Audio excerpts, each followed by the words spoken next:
राह गुज़र ड्रामे में आइमा को जब कॉल आएगी साकिब की तो वो बहुत ज़्यादा हैरान होगी, क्योंकि आइमा जानती है अपने बाप को। आइमा का बाप तो सगा है, मगर वो ये जानती है कि उसका बाप हमेशा मगरमच्छ के आंसू बहाता है। उसने कभी भी सारी ज़िंदगी कोई ख़र्चा नहीं उठाया।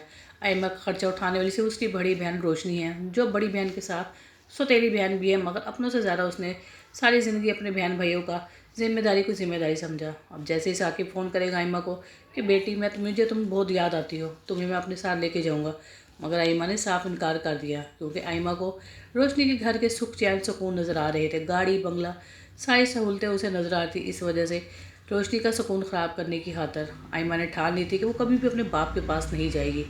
वहीं पर अब शाबिर फ़ोन करेगा आइमा को कि मैं तो रिश्ता लेकर तुम्हारे घर आना चाहता हूँ।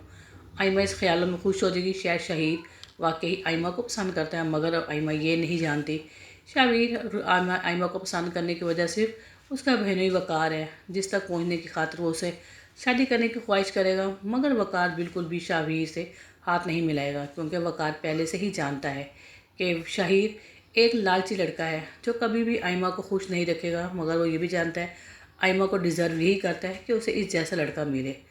अब आइमा बहुत ज़्यादा परेशान थी। वहीं पर फहमीना, जिसकी हकीकत खुलकर सामने आ गई रोशनी और वक़ार के।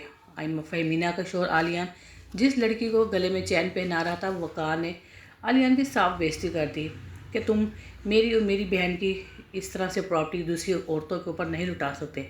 तुम्हारा कोई हक नहीं है कि तुम मेरे बहनोई होकर और किसी और औरतों के गले में चैन डालो।